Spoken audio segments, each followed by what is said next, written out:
and 2 from each of the AFL and the CIO. During their tenure, the organization heard 118 disputes. Mostly, it was called in to bring speedy resolution to strikes. Most strikers acquiesced to the board's demands.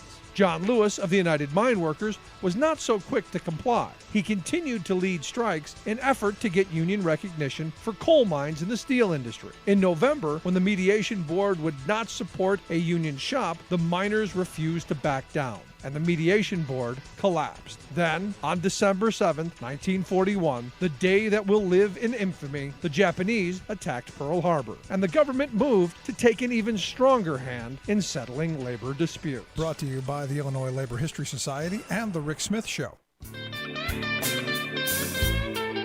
Welcome back to the Rick Smith Show. Now, here is Rick Smith. So, some good news as we've been talking about. Country heading in the right track. The Politico morning consult poll says we're feeling a little bit more confident. I'm pretty happy about that. And for this hour, we're going to talk about the week's review, all of the wing nuttery, all of the craziness, all of the, top stories, and the expert panel that I have brought in for this hour. Our good friend Scott Dworkin, co-founder of the Democratic Coalition, host of the fabulous Dworkin Report. Also, Allison Gill, Dr. Allison Gill, the fabulous Mueller She Wrote podcast, Daily Beans podcast. There's like a whole slew of them. We'll get those out. Allison, thanks. And, of course, the professor, our resident professor, our good friend Brett Pransky. Thanks, everyone, for taking time for us. Yeah, good to be here. So let's jump right into this before we get all to the politics stuff. Brett, so sorry.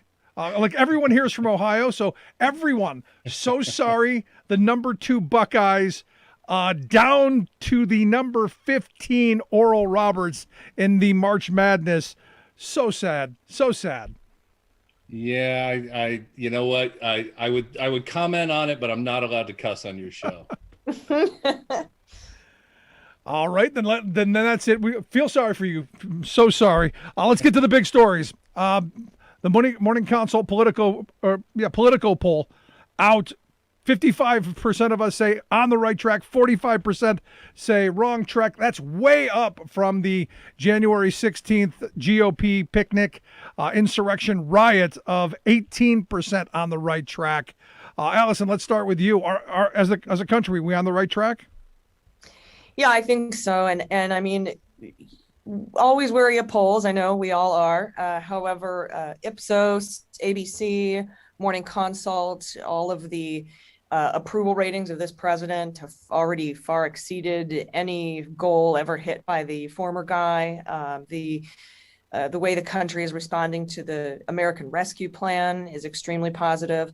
And the right track numbers kind of reflect that. I think everything is going in the right direction. And we can just even look at the graphs of the number of new cases in the first 58 days in office. And it's stunning, frankly. And I think that this is really indicative of what some Republican lawmakers in Congress complain about, a lack of unity, but the country isn't experiencing that. I think that that's what the unity is, and I think that's what Biden was looking for when he was running. No, I'm right there with you. I think the more work he does, and the less getting involved with the media and doing the work he does, the more I think people are going to come around. Scott, right track, wrong track? I think it's on the right track, but people want to see, big results. And I think they're starting to see that now. Some people have not. They like the outcomes. Maybe they haven't received their check yet, but overall, what I like to remind people of at all, as rarely as possible, is, where would we be right now if the former guy were still in charge right now? And then that brings people back to reality of things are pretty great right now compared to what we would be dealing with.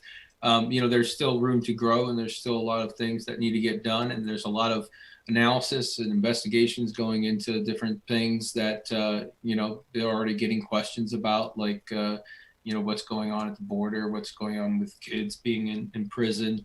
And I think that, a lot of those answers are going to come out, but they're going to include things that make the United States of America look like monsters. Yeah. So we're going to have to fix that. But overall, it's a great, I think it's a great trajectory based on where we are right now. Yeah, we're most certainly on the right track, or a better track than we would have been, as you guys both have said, if the former guy were in there, especially had the former guy been able to get Georgia to overturn the will of the voters in Georgia and gotten the Supreme Court to overturn the will of the people that he had tried to do. Let's go to the professor. I know, crying in his beer because his beloved Buckeyes went down.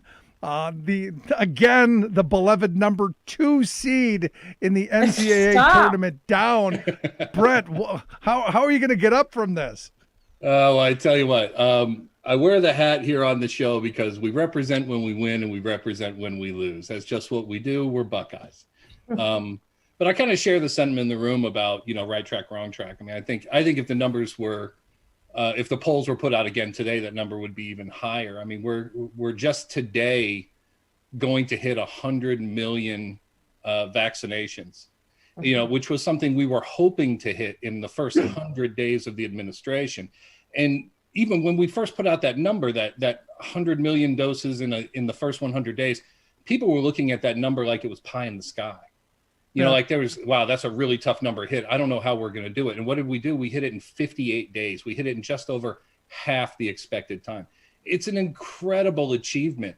And I think that if you were to poll again today, you're going to get higher than 55% thinking we're heading in the right direction. No, I think you're right. And way to step on my next area of, 58 days, 100 million doses. I know you got yours today, right, Brett? I did. Anybody else get theirs? Yeah, got mine Monday, my first shot Monday of Pfizer at the Department of Veterans Affairs. Second shot, April 5th. And I think, Scott, you got yours, right? Both of them, right? No, not yet. I waited my turn in my neck of the woods. But yeah, I've got my first and I'll get my second next week. Yeah, I'm trying. I'm working through it. But Pennsylvania is one of the oldest states in the country, so trying to wait for that. It's going to be a little bit longer, maybe. But I think, as Brett said, 58 days in, we're at 100 million. I think it's a good start. Maybe we can get through this a little bit quicker. Also got the American Rescue Plan through. Anybody surprised? I wasn't, but anybody surprised Republicans are kind of taking credit for things that are coming out of the American Rescue Plan? Let's start with you, Scott. Anything that surprises you there? No, they're going to take pieces of it and act like they were responsible for passing it in whatever way or working a deal on the side without people knowing. And I made sure that happened, even though I voted against it. I really supported it. I just don't see a way out for Republicans to avoid confronting the fact that they voted against money going directly to the pocket of the American people. And so they're going to have to face that. And what I see right now in battleground states and across the country overall is just this negative sentiment and just this delirium of like nobody understanding what Republicans in Congress are, who they're representing. If they're representing 5% of the country, because they're definitely not representing most of the country. And I think people will recognize that. So I look forward to seeing what kind of reckoning they have politically over the next few months. But I would assume, in my opinion, you're going to see people like, as more stuff comes out on Russia and other things, other scandals from Trump, or the former guy, my bad.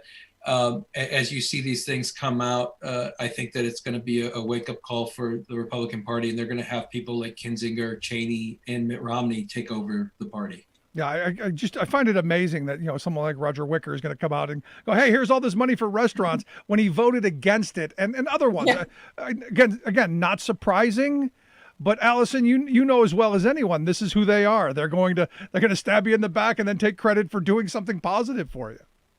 100%. The American Rescue Plan is extremely popular among the people. And we all know that Republicans used budget reconciliation to pass the tax scam, which gave $1.9 trillion to the richest people in this country. And when we want to turn around and give it to everybody else, they have a problem with it and they whine about the debt. And it's so popular, Rick, that now they have to turn to things like Dr. Seuss and Pepe Le Pew and Mr. Potato Head and Biden tripped up the stairs. And it helps solidify the fact, just the cold hard fact that they don't have any policy. They're just against everything.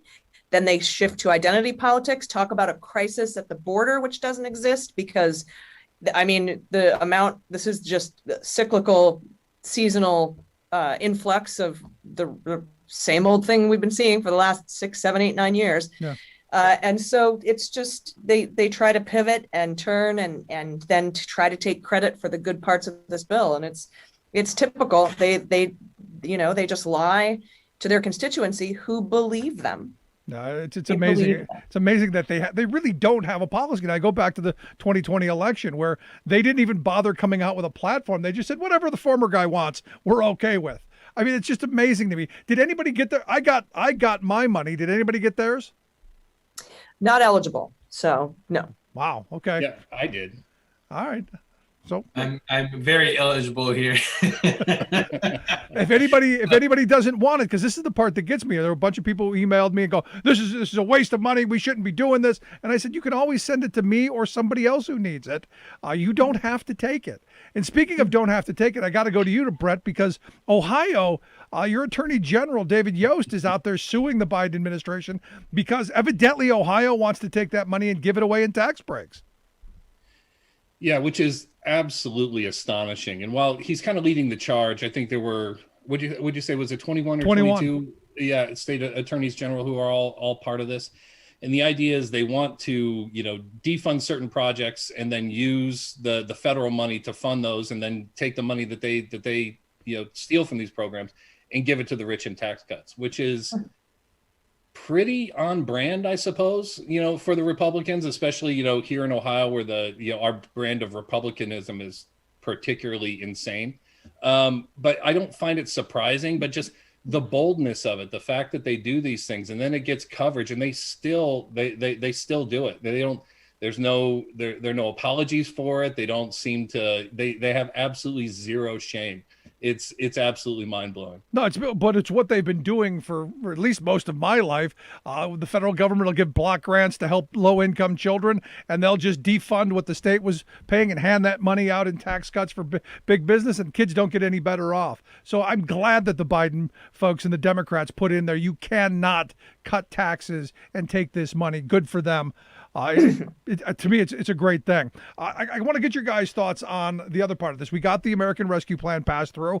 There are a lot of folks that I know don't think anything else is going to pass because of Mitch McConnell, who is now saying that if the Democrats have the audacity to do anything to the filibuster, he is going to lead, his words, completely scorched earth campaign.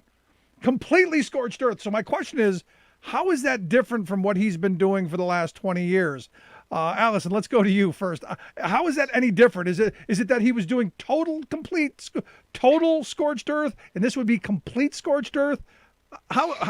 What is that? He is just really sad that the Republicans now have to vote on bills. They have to put their name down saying, no, I don't want equality. No, I don't want to vote for the Violence Against Women Act. No, I don't think people should have voting rights. They have to put their names on it now, whereas before it was up to McConnell whether any bills were even brought to debate. And, we have budget reconciliation. We're allowed to do that once per fiscal year. We had one in the can when we got here, and I think they'll do infrastructure with the second shot of the 2021 fiscal year budget reconciliation, but they can always change the budget reconciliation rules. And now Biden is, as you know, in favor, as is Joe Manchin, of at least cutting a hole in the filibuster, right? Which I think is step one to eventually eliminating it. And, we're having a hearing March 22nd on DC statehood. We're going to start talking about possibly then maybe we can get a Voting Rights Act passed with this sort of new talking filibuster, though I doubt it. I feel like Lindsey Graham's going to get up and read Green Eggs and Ham for 29 hours. But we'll see. And I think our government tends to be very reactionary and not proactive. And so when the American people start to see that we can't get things like voting rights passed and we can't get things like the Equality Act passed, that they'll start to say, hey, you know what, maybe we should get rid of this filibuster. And then maybe we'll see Manchin, Sinema, Biden change their minds. No, as I said from the beginning, right when this first popped up, I want them to have to stand there and tell me why they're against it. And there should be some rule. And no, you cannot read the phone book. You can't read Green Eggs and Ham. You have to talk about what's germane to the topic. You have to stay on topic. You have to tell me why you're against everyone voting. You have to tell me why we can't get the PRO Act passed and why you're against organized labor. I want them to have to stay on point and tell me repeatedly why they're against these things. Brett, I want to get your thoughts on the prospect of a talking filibuster. I think it'd be fun to have to listen to them actually say that they believe something.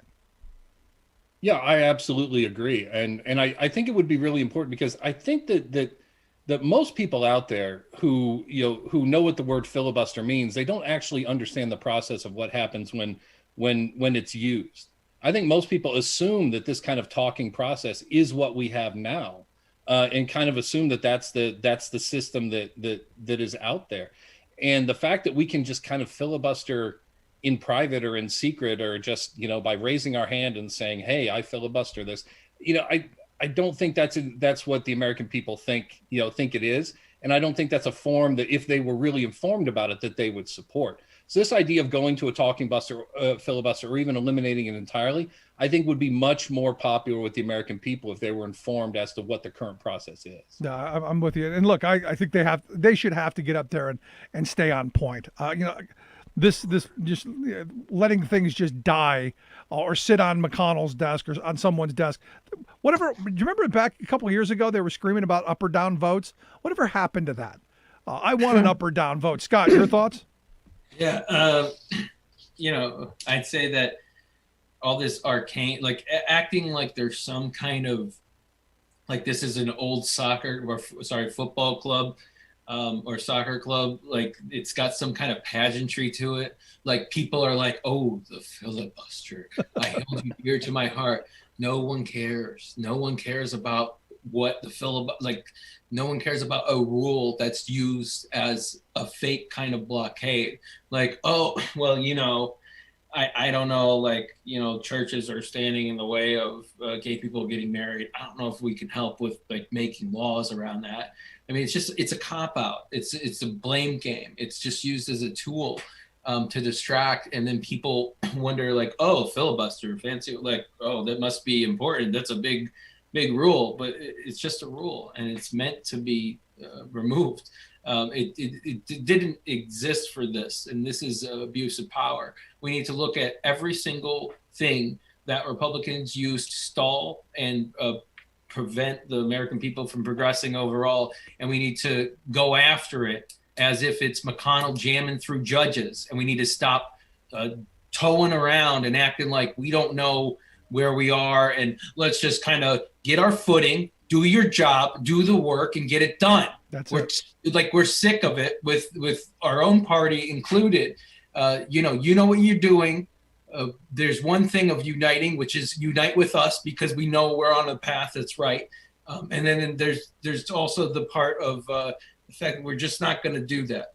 We're not going to acquiesce. We're not going to negotiate with people who are against humanity. We're not going to negotiate with people who are terrorists and domestic terrorists. We're not going to negotiate with that. But if they want to join us on our cause, we're happy to unite. So filibuster is just, I was going to say, this is so lame, but also fila BS. Like that, it really is not something that, it's not something that exists in American dialogue. People don't understand what it is. They don't care what it is. They just figure that's another thing that Congress is. So get rid of it. Do whatever you need to do. Take it individual, but fight every single battle as if it's our last. We need to act like people are dying because they are. We need to act like people are getting assaulted because they are. There is an urgency here. People are dying. People are getting hurt. Do your job. Everyone. Republicans included, and we shouldn't accept it anymore. I'm sorry for that. No, you're right on.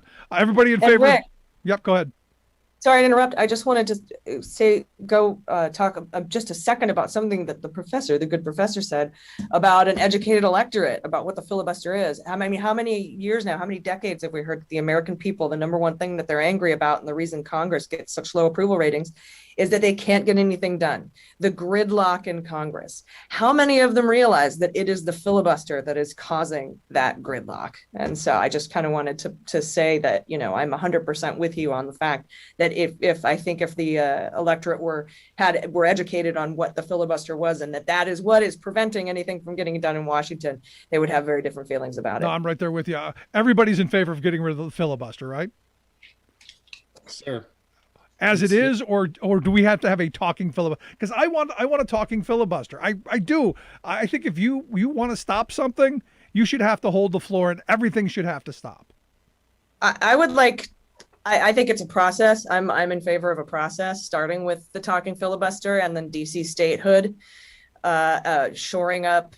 Right now, the American people are not represented in the Senate the way that they should be, and I'm reticent, not because I don't think that the filibuster is the fili-BS, but we're a heartbeat away. We're one old white guy heart attack away from losing the majority in the Senate, and if we don't have that filibuster as a protection for Democrats, which we have used in the past for us to prevent things from being passed on the Republican side, it concerns me. Although I have to say, I don't think that there is anything that the Republicans want to pass. They have no plans. Everything that they want to do is tax-based, which can be used through go through budget reconciliation anyway. So that's why I lean toward just getting rid of it altogether. I do want it to eventually go away, and I want it to go away fast and soon. But I think that the talking filibuster is a good step toward that. And we're going to have to convince a couple of Democrats that that's what we want. It's not necessarily, that's the holdup for me. It's not necessarily the philosophy behind getting rid of it. Well, to be honest, the right now the onus is on the majority, whereas now the onus should be on the minority. And I think, Brett, you've talked about this before. Yeah, right. I think that first and foremost, I think that I would probably most likely be in favor of the filibuster going away entirely. However, a talking filibuster, actual debate, where you actually have to tell people what you think and why you think it. The Republicans are famous for over probably since at least 2010 for not really passing anything. When they usually when they fight, when they argue so that they get an opportunity to do nothing. And that's basically what the last 4 years was. They passed a tax plan through budget reconciliation, and then they did nothing. They sat on everything, for 4 years, and they didn't have to vote on anything because Mitch McConnell didn't allow anything to come to a vote. At least now, win or lose, there are going to be votes. So that's a step in the right direction. But using the filibuster to keep that from happening is just insane. It needs to stop. All good stuff, guys. I got to take a break right here. When we come back, I want to talk about the trial in Minnesota over the death of George Floyd, also the shooting in Atlanta. Stick around through the break here. Allison, Scott, Brett, thanks so much. Stick around through the break.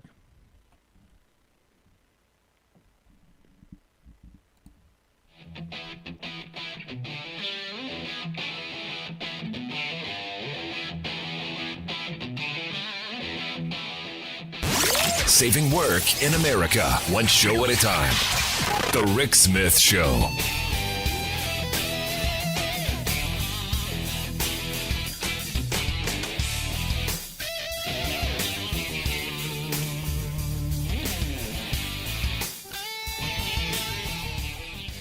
I'm Rick Smith, and this is Labor History in 2. On this day in labor history, the year was 1917. That was the day the United States Supreme Court upheld the Adamson Act. The act had initially been passed and signed into law the previous September to avoid a nationwide railway strike. It established the 8-hour workday and overtime pay for interstate railroad workers. The 4 railroad brotherhoods, the engineers, firemen, brakemen, and conductors, had been pushing for these terms since at least 1915. When the railroads refused to budge, the unions prepared to strike. It was the first federal law that sought to determine minimum wages and maximum hours for private industry. The railroads were furious with President Woodrow Wilson for demanding quick passage of the law. They filed the case Wilson versus New, which challenged the constitutionality of the act. The railroads refused to abide by the new law while they waited for their case to be heard, ultimately by the U.S. Supreme Court. The four railroad brotherhoods grew tired of waiting and organized for another strike.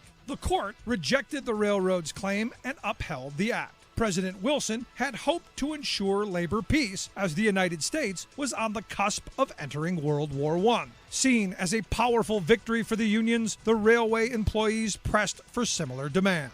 When the industry looked as though it was headed for yet another strike, President Wilson exercised the Army Appropriations Act and issued an executive order at the end of 1917 that placed the railroads under federal control. This nationalized the railroad industry into three divisions under the newly established United States Railroad Administration between the years of 1917 and 1920. Labor History in 2 brought to you by the Illinois Labor History Society and The Rick Smith Show. For more information, go to laborhistoryin2.com.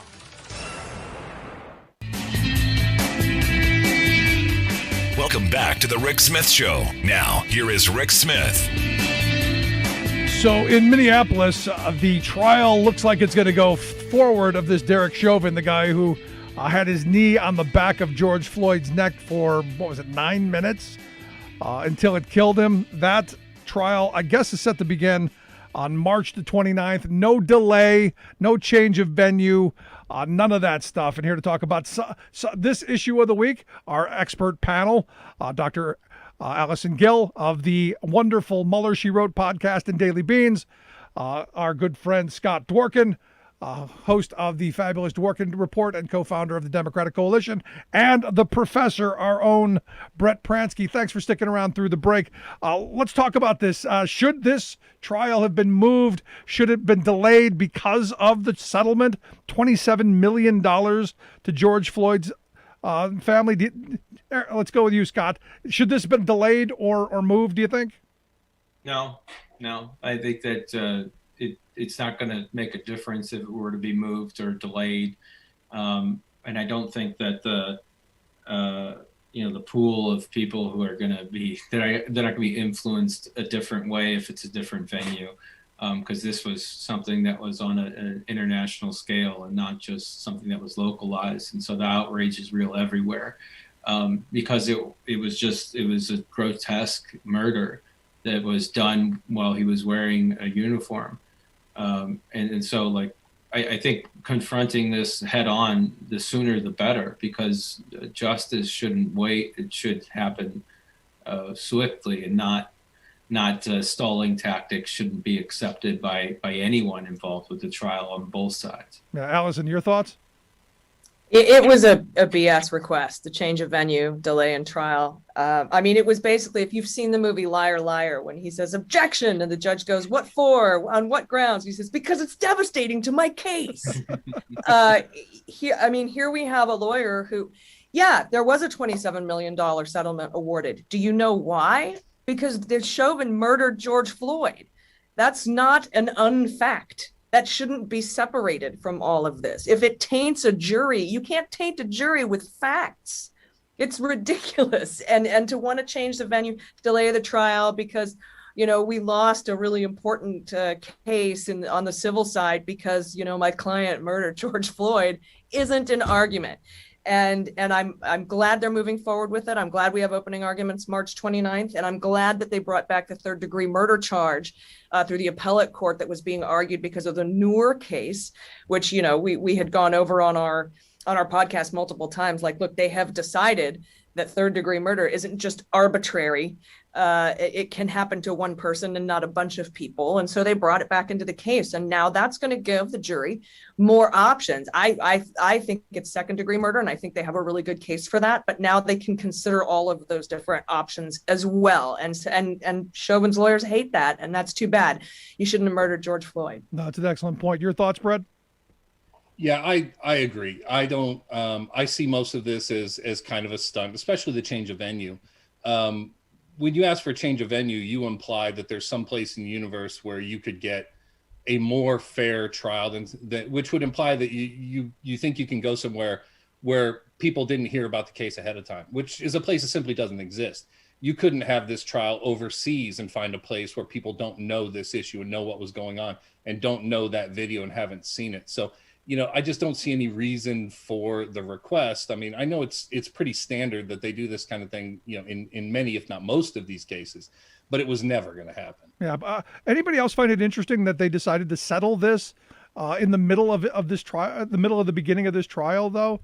I mean, because I'm looking at this going, I don't know why the city would do this other than they were throwing him under the bus to make sure that he gets convicted as he should. Anybody going there with me? You think it's because of I'm not sure if AD will agree with me, but maybe because the money would be much higher if it were after the trial? That's an interesting. After the facts came out and after like their background of knowing each other and it being more targeted than people assume it to be and the full story getting out there, I'm thinking that the money would be actually more. So maybe they were trying to get out in front of it. That's my guess. And it could be that. It could also be, hey, maybe we could get them to get a change of venue if we could settle this before the trial. That could do it. That would be. I never put anything past the cops. No, I mean, that's an interesting point because, part of me goes, the city certainly wants a change of venue because what happens if if this guy's found not guilty? And that's something that, I got to be honest, is not out of the realm of possibility. Mm-hmm. Yeah. Mm-hmm.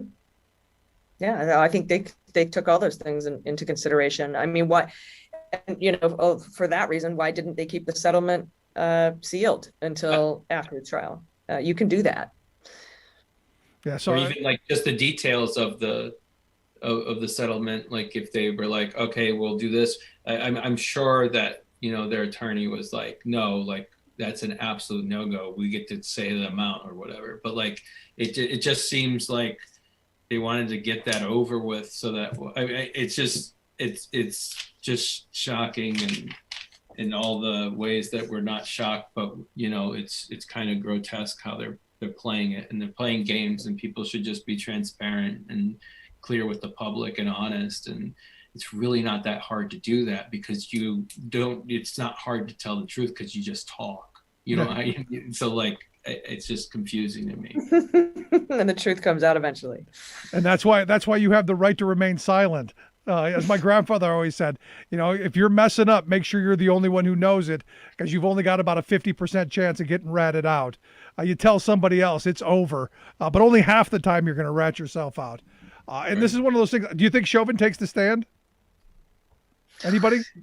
It would be really dumb of him to, if I were his defense lawyer. Not a snowball's chance in hell. I don't know if Brett agrees with me, but like, he's a jerk.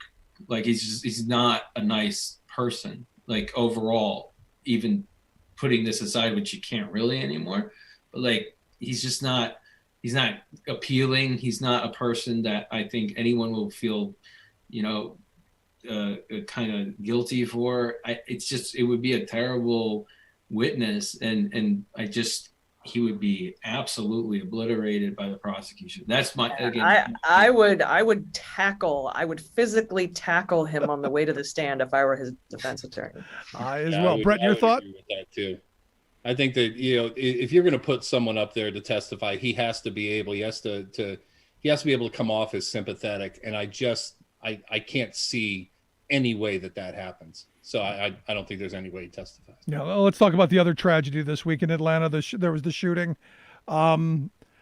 What's interesting to me is we're not so much now talking about the guy who shot these people in their employment, but the sheriff or the spokesperson for the sheriff's department who said something really stupid.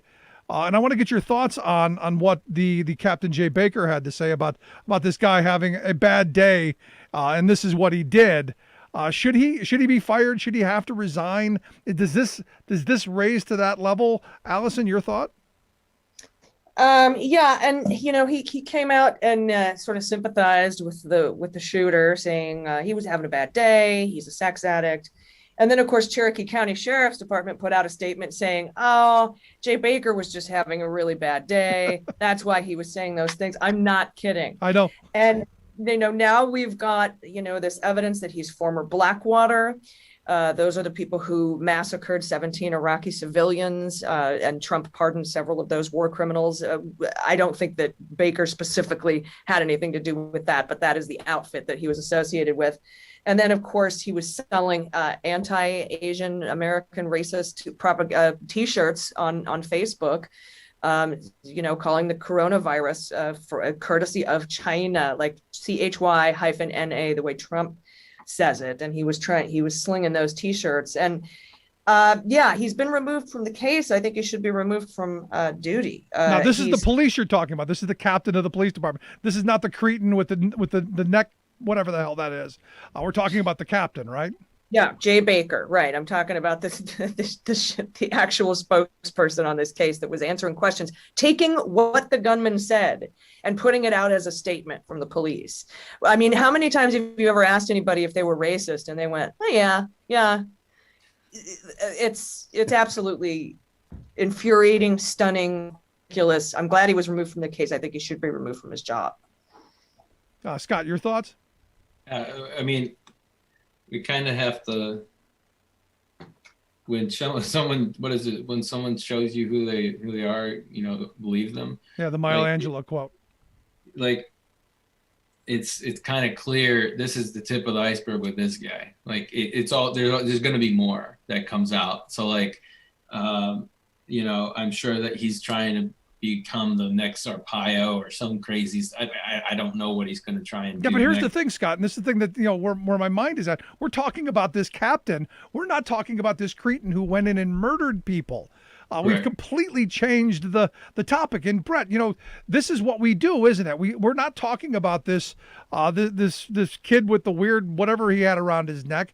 We're talking about something completely outside of what the actual issue is. Is it though?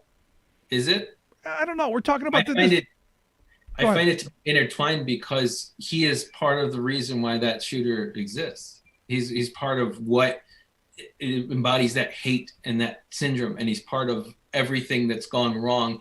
And he's one of the people who's led to that shooter thinking this was okay. And I think that's where the connect. At least, again, in my opinion, I feel as if that they connect with each other. It's not exclusive to one or the other. I think that it all connects. That him saying this it just makes it more terrible of a shooting, and I think we'll have to confront that and deal with the shooter himself. But I think it's just a symptom of the greater problem, and it's a great example of that. It's a good point. Brett, your thought? Yeah, when I first saw this story, and especially after I heard the police response to it, and putting out his statements, and kind of laundering them through their own system and their own uniforms. I thought a whole lot about Dylan Roof and about how when they took Dylan Roof in after he shot those 9 people at their Bible study, they bought him a cheeseburger on the way to jail. And 3 to 4 days later, what are we talking about in the media? We're talking about the Confederate flag. So we have a real issue with racism, a serious issue that we have to discuss, and we boil it down to polling data on the Confederate flag. Next thing you know, the Confederate flag comes down from the state capitol in South Carolina, and people are walking around like they just got a win. And we never address the issue, and we almost never do. We will climb over each other not to talk about issues of race and hate in a real substantive way, because every time it comes up, we panic collectively. And when I say we, I'm talking mostly about, the predominantly white power structure. We do not want to have this conversation, and we will do almost anything not to have this conversation, even claim that the 6 women who were brutally shot, in an overt act of racism is, happens because of a sex addiction. Now, it's possible that is also true, that this, this neck-bearded fence post also had a sex addiction as well. But it's you cannot separate the fact that this is an overtly racist act, and the fact that we're deflecting that or even attempting to in the ways that we have been over the past few days. It reminds me of Dylan Roof, and I wonder when we're going to be talking about Civil War statues next. No, it's an excellent point. I got to tell you, when I first heard this, and I first heard it was a sex addiction, and he was going to these massage parlors, the first thing that popped into my head is he went because he's an incel. I guess that's something that's come out. Whatever that he's got hanging around his neck, I don't know that that's all that popular. But you look at him, you go, nah, I'm sure he's not all that good with the ladies to begin with. I got the sense he was going to these places hoping there was something at the end, because we all believe that's what happens thanks to Robert Kraft. And it didn't happen for him. They rejected him as well. So this was to him, another rejection, another anger point. And I think I can kind of see that. The racism, sure, I think comes in. But I think that was probably the trigger. At least that's my guess. Anybody disagree? Well, I mean, the hypersexualization of Asian women who are oftentimes trafficked into this country, going and targeting them. I mean, that is an overt racist act. Just the sheer fact that they are women makes it a hate crime. I see what you're kind of saying, like, he was turned down there as well and could be angry, but he was clearly targeting Asian American women, and that to me constitutes a hate crime. I just can't see it any other way. And to whitewash it as a police officer, as a spokesperson for the Cherokee County Sheriff's Office, is despicable. No, I'm with you. But here's the thing, and this is where I come back to. I have a bunch of my anti-gun friends who are like, it's the gun, and look, the gun helped. But was there a way to stop this from happening? I look at that kid, and I'll be honest, I look at him and I go, maybe this is just judging the book, the cover of the book without knowing the person. But I go, that kid probably didn't have a lot of opportunity. Life was not looking really great for him in the future. Is there a way that we could have done something as a society to make that kid not want to do something that's going to screw up his entire life? It's like 900 things. Improve mental health care, get jobs out there, education. All that sort of infrastructure that we're always talking about. He bought the gun the same day. That's big. That's big and important. And yeah, the gun helps, but it really helps when you can buy it the same day. Yeah. Scott? Yeah, I agree entirely. And to just to add to that a little bit, kind of the theme that runs through this show and, in every episode is this idea of jobs and opportunity and, and creating good lives for American families. And, I hate to call anything the silver bullet, but that might be the kind of the closest thing we have, because we're not talking necessarily here about one incident, because you can't predict what's going to happen in any single incident. However, the trend toward radicalization, we've seen this coming for a long time, and there are things that we can do about that.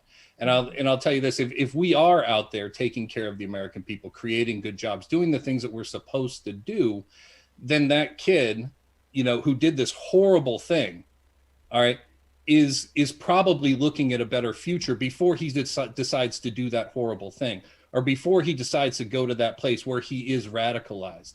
Now, there's not a one-to-one connection. You can't say that if we would have done this, then this particular event wouldn't have happened. But the tendency towards these kinds of events, the tendency towards this radical behavior, these are things we can and should do something about. And we're really trying. We just don't have a whole lot of help from our friends on the right. No, and for me, it comes back down to that opportunity. And I've been saying this for a while. We got to have people who have a reason to live, and we've got to give them opportunities. And to me, it starts with education, and it comes with jobs and all of those things that we talk about on the program.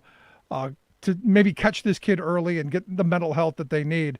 But that doesn't give him any excuses for what he did. Last word on this, Scott. Yeah, removing people that are in power that we have to question whether or not they contributed to it. We have to question whether their words incited that or inspired an act of terrorism. Any of those people have no role in our government. Like that should be one of the things is making sure that if we have to ask the question as to whether or not someone's rhetoric caused X, Y, and Z, then they should have no place in our public discourse at all in the first place. All right, I got to take a quick break right here. You guys stick around through the break. We'll come right back. Going to talk a little bit about the Office of the Director of the National Intelligence, releasing some of the stuff that we already knew, but just releasing it now that we can see it again. Let's take a quick break. Right back after this. Stick around.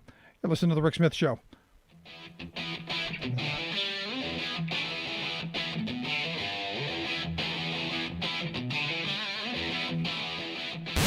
Saving work in America, one show at a time. The Rick Smith Show.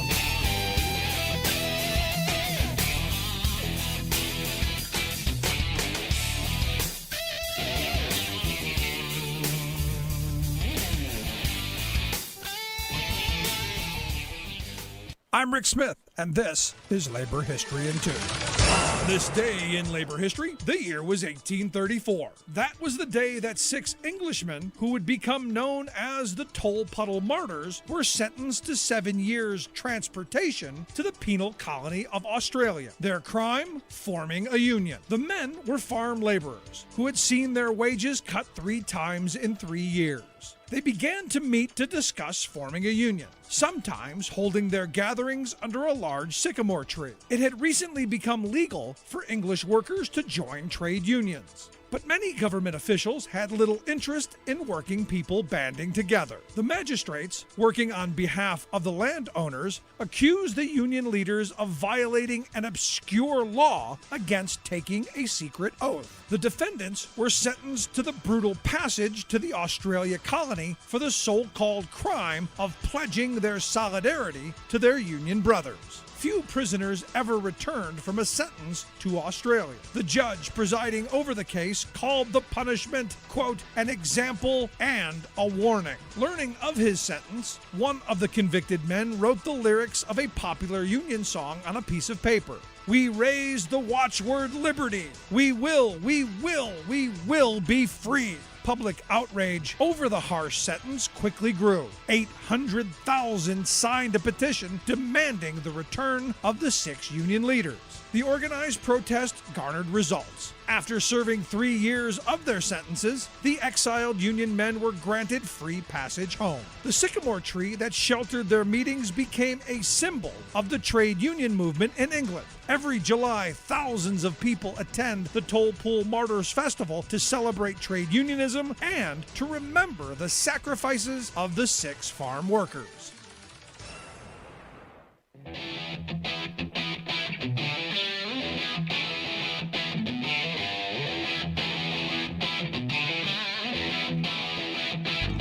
Welcome back to the Rick Smith Show. Now, here is Rick Smith. So this week, the Office of the Director of National Intelligence released their declassified intelligence assessments of the threats of the 2020 election. And surprise, surprise, they concluded that Vlad and the gang were at it again. Rudy and company at it again. I don't see any surprise here. But here to share some thoughts on this revelation of the week, our expert panel of Dr. Allison Gill, Scott Dworkin, and our good friend, the professor. Thanks for sticking around, guys. So let's get to the DNI report. Anything surprised? Let's throw it out there. Anybody surprised by this? No. This is just the tip of the iceberg. I think Republicans should maybe move to Russia so they can work in person instead of working remotely at this point, because this is bad. It implicates, and Brett can back me up on whatever. It implicates Rudy Giuliani pretty directly, as well as pretty much the entire former guy's family, his affiliates, his campaign. It was like a Russian operation that they were willingly a part of, that they embraced and also promoted and were part of developing and creating, where they kind of like intermingled and formed this like even more extreme version of 2016. That's what I saw, at least. Yeah, Nunes getting a package from Derkach, postmarked, Ron Johnson, Russia Ron Johnson, introducing some debunked Russian intelligence from Derkach, a sanctioned Russian agent. And if you get sanctioned by Steve Mnuchin, you know how Russian you have to be to get sanctioned by Steve Mnuchin? Yeah. So they're introducing this debunked Russian intelligence, Lindsey Graham too, into congressional hearings, Senate committee hearings. And it's absolutely no surprise to me, because we saw it coming with Derkach and the sanctions and Oleg Deripaska and everybody. I think what shocked me but didn't surprise me was that it wasn't China. And we had Bill Barr tell Wolf Blitzer on primetime news when asked what the biggest threat to the 2020 election was. He said China. And then so did Rick Grinnell. And so, I mean, all of the Trump cronies. And they actually, you'll remember this too, Scott. There was a memo that we got a hold of that went out to all Republican candidates in 2020 saying, if you get asked anything about COVID or Russian or election interference, blame China. Blame China. It was just a full on lie. Yeah, it was the big lie over and over again. But what we were led to believe, and I can tell you how many listeners told me that, well, Joe Biden's bought and paid for by China. That was the narrative that they were trying to paint. Never mind the Vladimir Putin in the room. It's those evil Chinese. Former guys made billions of dollars in deals in China. He had the hidden bank account. Remember, that was huge news, and then just sort of went away. Same thing in India. Same thing in 34 other countries. Same thing in other states where he's being sued. Same thing in other old lawsuits in other countries. And I don't know where he's hiding his money, but I know in India he has his own fund or bank that he set up to hide money.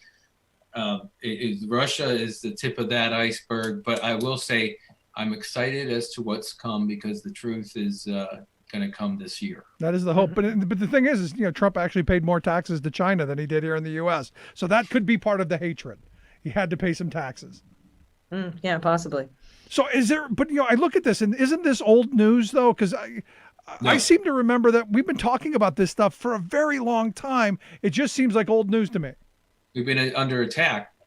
We've been under attack since 2015. Like, we've been under attack by a foreign power, the Russian government, Putin, and it has not stopped. They interfered in 2016, they interfered in 2018, they interfered in 2020.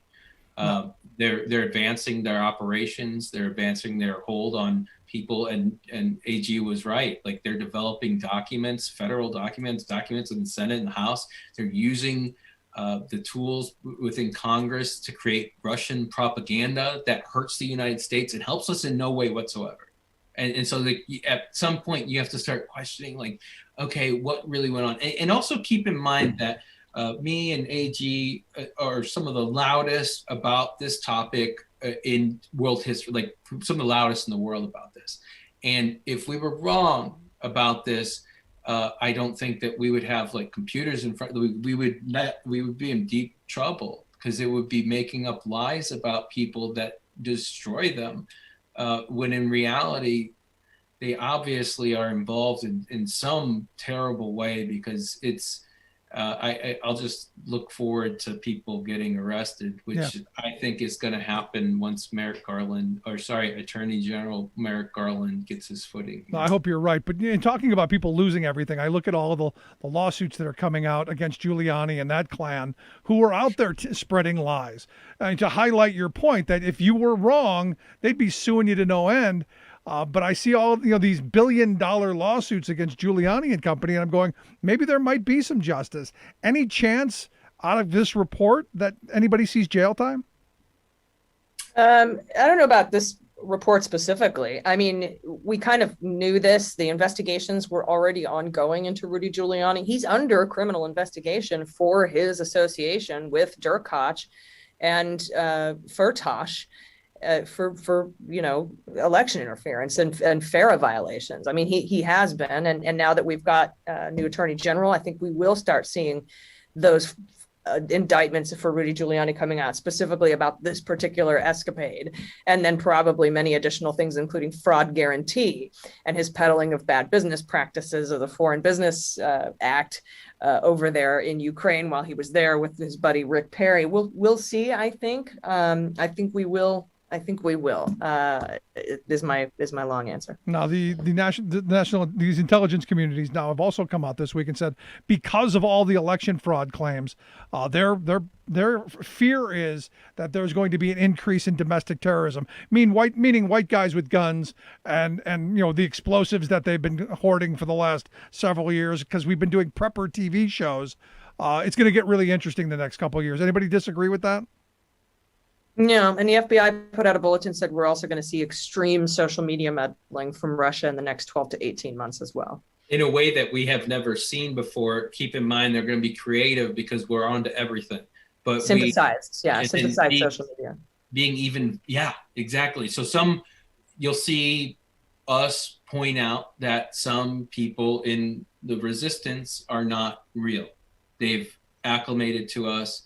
Some of them are acting as allies, and they're either source of a foreign power or somebody else, but they're not one of us. And we see people starting to flip and be very anti-Democratic Party, anti-Biden, when they were really pro-Biden for a long time. And there's a lot of funny business going on, but those things we're caught on to. So it's hard to stop, though, somebody like Giuliani from spreading Russian disinformation when he's advising the former guy directly, because everything he says is going to be newsworthy when he was running that. Brett, I want to get your thoughts on this because you look at this, you look at this person who did this horrible shooting in Atlanta. You look at all of this extremism, this rise, and the mix into this with the Russian misinformation.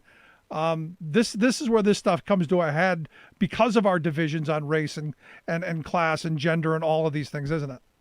Yeah, it really is. And we can really draw a straight line to some of our leadership entities in Washington as well, because there's a lot of folks out there, especially your Lindsey Grahams and your Ron Johnsons and so on, who are laundering this disinformation, who are laundering the big lie. They're fully aware that it is a big lie, but they're saying it from a position of power, from a place on high, and that is giving all their followers permission to believe it, and even in the states to legislate on it, which is what we're doing now.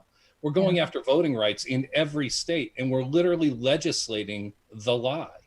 Everyone involved knows it's a lie, and they're still legislating on it anyway. And that's because of this disinformation laundering that's been coming from places where it should just never happen. I mean, people like Ron Johnson, they should have lost their jobs a long time ago over this kind of stuff. And now we're going to have to fight it in state legislatures across the country. We're going to have to make sure we pass H.R. 1 and so on. And these things are going to be a real struggle, because if we don't get on top of voting rights in this country, after 2022, we may not get a chance to vote again. Yeah, good point. Last question, Allison. What are you looking for in the coming week? I think any moment now we're going to see some charges coming out of the Manhattan District Attorney's Office. He's got Pomerantz asking questions. We've got somebody in place to transition to the new district attorney because Cy Vance is leaving this year. So I think maybe not this week, but I posited by the end of April we're going to see a charge in the case. Scott, what are you looking for in the week? I like that news, AG. I'm looking at us. We've been organizing for 22 and 24 now. I'm looking forward to us launching and showing our footing very clearly to the world. And so, we're ready for the next phase of this to begin, moving on from resistance and going on to leadership. And there you go. Next week, I look forward to that. Good stuff. Brett, 30 seconds. What do you got? Well, I'd say probably what I look forward to in the next week, probably more than anything else, is I look forward to being heckled endlessly about the loss of my beloved Buckeyes in the NCAA. You can bet on that. And on that, guys, I appreciate the time. Thank you so much for sitting in on our first panel. Allison, thank you so much. Scott, Brett, I appreciate it. Thanks so much, guys. Thank you. Look, nobody is going to let Brett live this down. That's the reality. Nobody is going to let Brett live down the fact that the Ohio State Buckeyes were number 2. And, Oral Roberts, number 15, beat them in overtime. No one is going to let them live that down. But I appreciate them coming on. In the future, this is something we're going to be doing coming on over the next several weeks. this kind of Friday panel, something I'm looking forward to giving a shot at doing, because I really think it's a good opportunity to go back and look at how crazy the week has been. And we didn't even cover all of the insanity. I had a list of a whole bunch of other things that I wanted to get to. But this is where I'm hoping that we get some folks interacting. What were the craziest stories of the week? If you've got thoughts, if you've got ideas, I want to hear them, because this is a good opportunity to go back and revisit a week that was, and re-examine some of it. Now, for me, the worst part of this week, obviously, the shooting in Atlanta. And my mind goes to a place where, how do we as a society make sure that that kid doesn't get to that point? Because I look at my own kids. When they were born, I had such great hopes for them. They were going to be, doctors and scientists, and they're going to be the best and brightest. And all along the way, you try and do everything you can. How did this kid get off that path? How did this kid get completely off the beaten path? And then, how did he get a gun on the same day? So many questions, so many things that we have to think about. But I'd love to hear your thoughts. If you missed any of today's program, thericksmithshow.com. That's where you go to get the podcast. The Rick Smith Show app on the smartphone. Take the program on the go, wherever you go. And as always, you can email me, rick@thericksmithshow.com. I do answer all emails personally, especially the angry ones. And I'm sure after today, there will be a number of very interesting, very angry emails, especially around when you're talking about guns. But I hope everyone has a great weekend. Thanks so much for tuning in. We'll see you back here next time.